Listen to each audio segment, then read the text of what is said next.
BJP ने शुक्रवार को दावा किया है कि इंडी गठबंधन विपक्ष के नेता के पद पर राहुल गांधी की जगह दूसरे नेता को बैठाने के लिए मंथन कर रही है। बीजेपी ने कहा कि अगर गठबंधन को लगता है कि राहुल गांधी अच्छा प्रदर्शन नहीं कर रहे हैं तो उन्हें यह बदलाव जरूर करना चाहिए। शुक्रवार को नई दिल्ली लोकसभा सीट से भाजपा सांसद बांसुरी स्वराज ने कहा कि विपक्षी दलों के अंदर कई सक्षम नेता हैं जो विपक्ष के नेता की भूमिका निभा सकते हैं। हालांकि उन्होंने स्पष्ट किया है कि यह फैसला गठबंधन को ही लेना चाहिए क्योंकि यह इंडी गठबंधन का आंतरिक मामला है।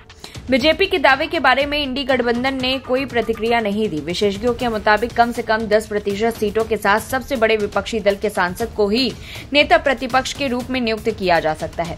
सदन में कांग्रेस की सबसे बड़ी विपक्षी पार्टी होने की वजह से राहुल गांधी को लोकसभा में विपक्ष का नेता नियुक्त किया गया। लोकसभा में विपक्ष के नेता के पद को रोटेशनल बनाने की संभावना के बारे में विपक्षी दलों के बीच चर्चा के बारे में पूछे जाने पर भाजपा सांसद बांसुरी स्वराज ने यह टिप्पणी की। बांसुरी स्वराज ने पार्टी मुख्यालय में एक प्रेस कॉन्फ्रेंस में कहा, हाँ बिल्कुल, मैंने भी सुना है कि ऐसी बात चल रही है कि नेता प्रतिपक्ष के पद को रोटेशनल करने की बात चल रही है, लेकिन मैं विनम्रता से कहूंगी कि यह विपक्ष का अंदरूनी मामला है।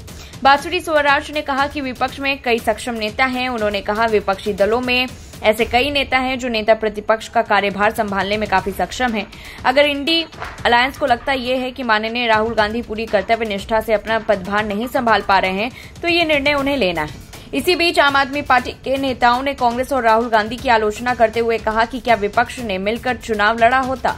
सीटों को ठीक से विभाजित करने से हरियाणा में परिणाम अलग हो सकते थे। इसके अलावा आम आदमी पार्टी ने आगामी दिल्ली विधानसभा चुनाव स्वतंत्र रूप से लड़ने के अपने फैसले की घोषणा की। यह पुष्टि करते हुए वह दिल्ली में किसी भी गठबंधन का हिस्सा नहीं होगी। दूसरी ओर महाराष्ट्र में कांग्रेस की सहयोगी शिवसेना ने भी कांग्रेस से अपनी हार की समीक्षा करने का आग्रह किया। अपने मुखपत्र सामना में पार्टी ने कहा कि कांग्रेस को हरियाणा चुनाव परिणामों से सीखने की जरूरत है। उन्होंने कहा कि कांग्रेस की प्रवृत्ति जीत को हार में बदलने की है। सीपीआई नेता डी राजा ने भी नतीजों के बाद कांग्रेस की आलोचना की।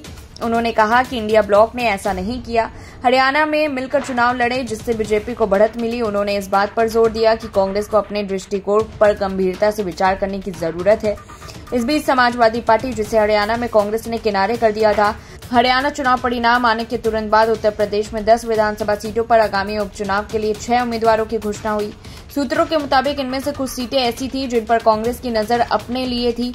हालांकि बाद में अखिलेश यादव ने स्पष्ट किया कि यूपी में सपा कांग्रेस गठबंधन जारी रहेगा। इस पूरी रिपोर्ट को लेकर के आपकी क्या कुछ राय, कमेंट बॉक्स में बताएं। तब तक के लिए देखते रहिए न्यूज़1 इंडिया।